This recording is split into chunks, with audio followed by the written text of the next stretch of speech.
Vektor satuan itu intinya hanya kita menuliskan vektor dengan notasinya. Misalnya vektor kecepatan. Vektor kecepatan kan ada di gerak parabola ada sumbu X dan sumbu Y. Jadi Vx dan Vy. Nah, kita tulisnya dalam Vxi ditambah Vyj. Posisi juga seperti itu. Posisi mendatarnya dikasih I karena sumbu X, posisi vertikalnya dikasih J sumbu Y, gitu ya.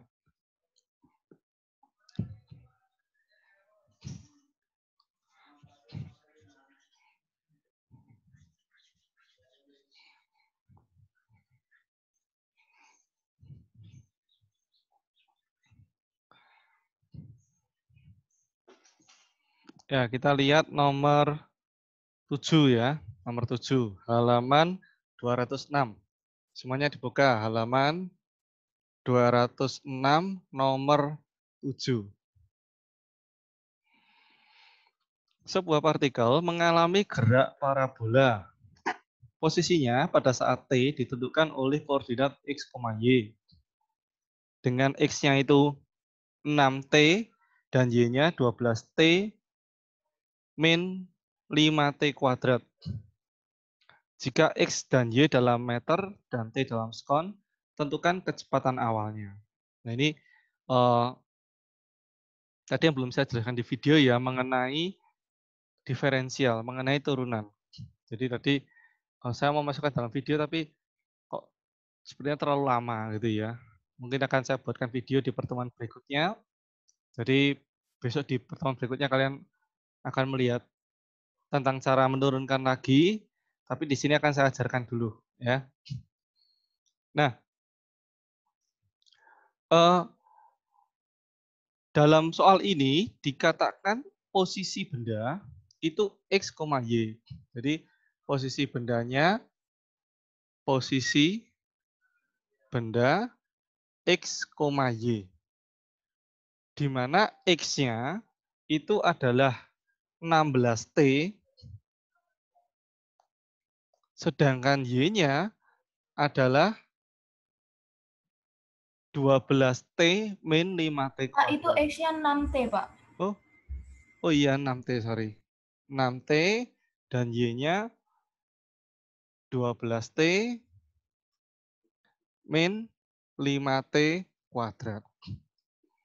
Nah, ini kita hubungkan dengan tanda tambah ya, tambah.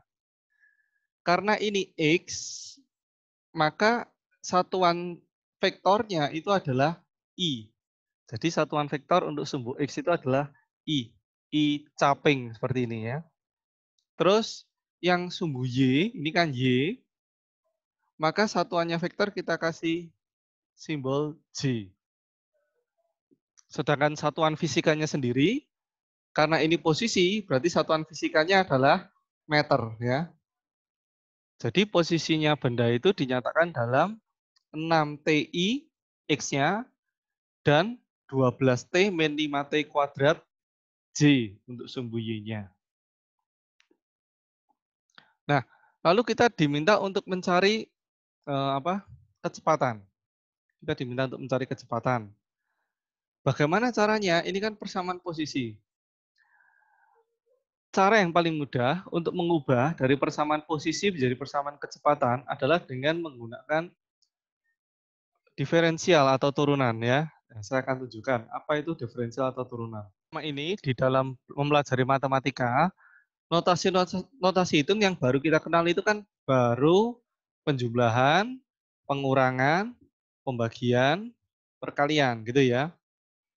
Nah, ini akan ada tambahan notasi hitung lagi. Notasi hitungnya ini disebut dengan turunan atau diferensial. Ya, sudah terlihat ya slide-nya ya. Jadi untuk mencari kecepatan kita menggunakan notasi D per dt. D per dt itu dibaca apa? D per dt itu dibaca sebagai turunan ya. Jadi ini D per dt-nya ini. Nah, ini itu dibaca sebagai turunan. Turunan itu apa? Turunan itu secara sederhana bisa dibilang sebagai pembagian sebetulnya ya. Pembagian terhadap waktu, tapi dalam limit yang sangat singkat, dalam waktu yang sangat singkat atau mendekati 0 detik. Nanti kalau di matematika kamu akan dijelaskan lebih mendetail ya, mungkin semester 2 mengenai limit ya. Limit itu dasar dari turunan ini. Nah, karena di fisika saya tidak perlu terlalu mendetail, saya jelaskan saja simpelnya ya. Jadi simpelnya kalau kita mencari kecepatan, ada posisi, kan hitungnya berarti posisi dibagi waktu, ya kan? Kalau kita punya posisi terus mencari kecepatan, berarti kan hitung kecepatannya itu posisi dibagi waktu. Nah, tapi kalau waktunya itu sangat singkat, maka kita akan menghitungnya dengan D per dt dari R. Jadi R itu kan posisi. D per dt dari R berarti turunan posisi terhadap waktu. Bacanya seperti itu. Menulisnya ya kayak tadi misalnya D per dt dari XI plus YJ. XI plus YJ-nya itu yang soal kita tadi ya. Soal kita tadi. Nah, terus kalau kita lihat caranya menurunkan itu bagaimana? Caranya menurunkan itu seperti ini. Misalnya, kita punya persamaan posisi itu A, di mana posisinya adalah 2x pangkat 3. Maka turunan dari A terhadap waktu, ya turunan dari posisi A terhadap waktu, berarti D per dt terhadap dari A, itu adalah 6x kuadrat. Kok bisa? Cara ngitungnya seperti ini. Jadi pangkatnya itu, pangkat 3-nya ini, kita kalikan ke depan, jadi 3 kali 2, terus dikurangi 1 pangkatnya. Jadi 6x pangkat 2. Loh Pak, kok bisa seperti itu dari mana? Ya ini namanya notasi hitung ya, notasi hitung. Notasi hitung itu ya kita gunakan memang sudah seperti itu gitu ya. Jadi kayak tanda tambah. Tanda tambah itu 2 tambah 3. Kok bisa seperti itu dari mana? Ya karena secara fisik 2 2 2 buah ditambah 3 buah gitu ya. Kalau ini secara fisik adalah posisi dibagi waktu. Kayak kita ngitung kecepatan. Cuma ini diwujudkan dalam notasi hitung. Gitu.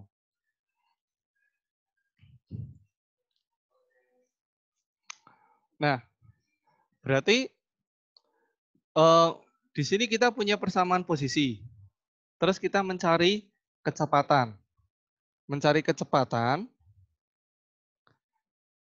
kalau dari fungsi waktu ini disebut fungsi waktu ya. Kenapa fungsi waktu? Karena dinyatakan dalam T. Gitu ya.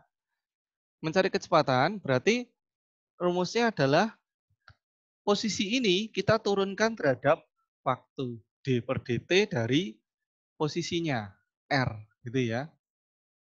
Ini posisi ini biasanya dinyatakan dalam notasi r ya. Ini saya tulis r saja daripada x, y. X, y ini kan isinya ya. Jadi posisinya itu r. Nah, posisi r isinya xi plus yj. Nah, untuk mencari kecepatan, maka kita turunkan r ini terhadap waktu. Nah, caranya menurunkan bagaimana? Seperti tadi, 6T pangkat 1. 6T pangkat 1. Berarti pangkatnya kita kalikan ke depan. Berarti 1 kali 6, 6 gitu ya. Terus pangkatnya dikurangi 1. Berarti jadinya 6T pangkat 0. T pangkat 0 berarti 1. Ya kan? 6 kali 1, 6. Jadi 6I jadinya. Terus yang Y. Yang Y 12T diturunkan. Berarti sama kayak 6T kan. Ini kan pangkat 1. Jadinya 12. Terus 5T kuadrat. 5T kuadrat berarti 2-nya dikalikan ke depan. Terus dikurangi 1. Berarti jadi 10T. Min 10T. J ya satuannya. J. Nah, kalau sudah diturunkan, berarti sekarang dia sudah bukan posisi, tapi sudah menjadi kecepatan. ya, sudah menjadi kecepatan V. Di mana satuannya bukan lagi meter, tapi satuannya meter per sekon. Sampai sini dulu. Ada yang mau ditanyakan enggak? Nah, terus yang ditanyakan adalah kecepatan awal. Yang dimaksud dengan kecepatan awal dalam gerak parabola itu adalah kecepatan pada saat waktunya 0, ya kan? Jadi kecepatan awal itu kan V0. Jadi kecepatan pada saat waktunya 0. V0 itu berarti pada saat waktunya 0. V pada saat T sama dengan 0. Berarti kita masukkan, ini kan V-nya ini, ya. Kita masukkan T-nya 0. Berarti V0 sama dengan 6I yang ini berarti kan kalau yang ada sumbu yang ada I-nya berarti kan sumbu X, berarti ini Vx 6. Kenapa tidak ada T-nya? Karena kan kecepatan di sumbu X tidak berubah. Jadi berapapun waktunya kecepatannya selalu 6 karena dia GLB. Sedangkan yang sumbu Y, Vy, dia berubah terhadap waktu, ya. Kan GLBB. Berarti untuk V0-nya 6 tetap 6, terus Vy-nya ditambah 12 min 10 dikali 0 J gitu ya. Sehingga hasilnya V0-nya adalah 6I plus 12 J meter per sekon. Berarti kalau kita gambar gerak parabolanya, misalnya kita gambar ini V0 gitu ya, V0. V0X-nya itu adalah 6 meter per sekon. V0Y-nya adalah 12 meter per sekon. Dari sini lihatnya ya, V0X, V0Y. Nah, lalu kalau kita mau tahu V0-nya, bagaimana mencari V0-nya? V0-nya berarti kita menjumlah antara V0X dan V0Y, ya kan? Tapi menjumlahnya secara vektor, ya. Menjumlahnya bagaimana? Menjumlah V0X dan V0Y di sini. Menggunakan Pitagoras, ya kan? Dari gambarnya kan Pitagoras ini. Berarti V0-nya, besarnya V0, atau besaran skalarnya ya. Kalau ini kan vektor wujudnya. Vektor, kalau ini besarnya skalarnya, V0 adalah akar dari V0X kuadrat ditambah V0Y kuadrat. Berarti akar dari 6 kuadrat tambah 12 kuadrat. 36 ditambah 144. Berapa ini? 180 ya? 180. Berarti berapa ini? 180 itu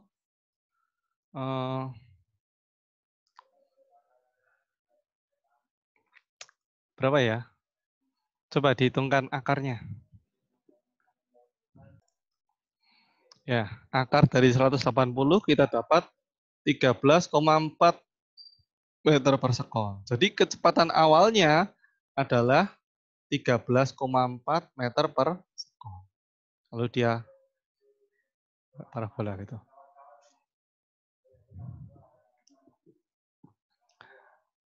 Nah, terus yang B ditanyakan, sudut elevasinya berapa? Kalau mencari sudut pakai apa?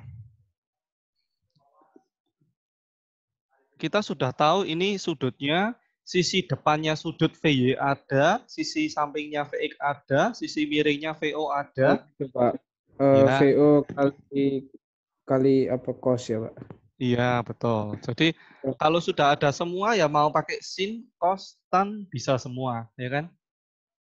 Tinggal kita tentukan yang mana gitu. Biasanya kalau pakai sudut itu paling gampang pakai tan ya.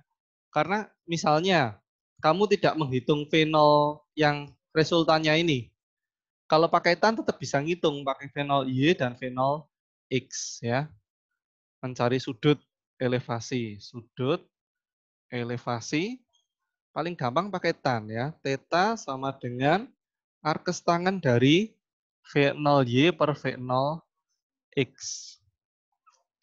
Berarti V0Y-nya adalah arkes tangen dari V0Y-nya ini 12, V0X-nya 6. Berarti arkes tangen dari 2. Arkes tangen dari 2 berapa? Coba tolong hitungkan.